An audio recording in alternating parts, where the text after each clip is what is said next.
Madame la directrice, vous avez en charge les relations avec une partie du monde qui a connu les plus importantes vagues de colonisation avec son cortège de conversions forcées et de massacres, des génocides, des déportations de populations entières et l'esclavage à l'échelle industrielle. Mais c'est aussi dans cette partie du monde qu'une nation esclave renversait son joug à Haïti pour proclamer avec la République française la liberté, l'égalité et la fraternité entre les hommes. Tout cela laisse des traces et forge avec les Amériques et les Caraïbes une relation singulière qui nous oblige particulièrement à être vigilants au respect des droits humains.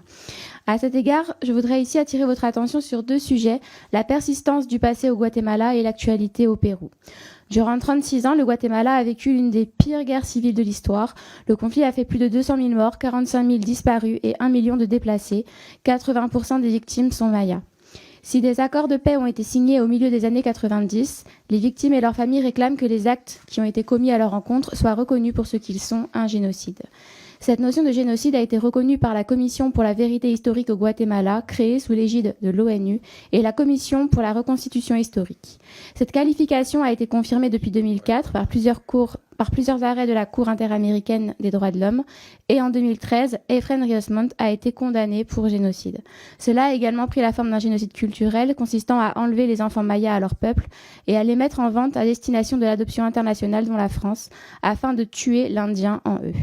De 1998 à 2004, le président Chirac a souhaité apporter sa contribution au processus de réconciliation nationale. Aujourd'hui, Madame la directrice, quelle est la position de la France vis-à-vis de la qualification de génocide envers la population maya au Guatemala ? Autre point, la situation au Pérou. La destitution de Pedro Castillo a entraîné des manifestations particulièrement importantes dans le sud et jusqu'à la capitale. Les protestataires exigent la démission de la vice-présidente Dina Boluarte, la dissolution du Congrès, l'organisation d'élections générales et l'arrêt de la répression qui s'abat sur les manifestants. En effet, l'état d'urgence est instauré, tout signe d'opposition est criminalisé et conduit à des arrestations arbitraires comme ce fut le cas à l'université San Marcos le 21 janvier. La police et l'armée patrouillent dans les rues et tirent à balles réelles, y compris depuis des hélicoptères ou au moyen de tireurs d'élite postés sur les toits. Le bilan officiel s'élève à 65 morts, dont le plus jeune a 13 ans. Madame la directrice, n'est-il pas opportun d'envisager une délégation parlementaire au Pérou pour veiller au respect des droits humains dans cette période troublée ?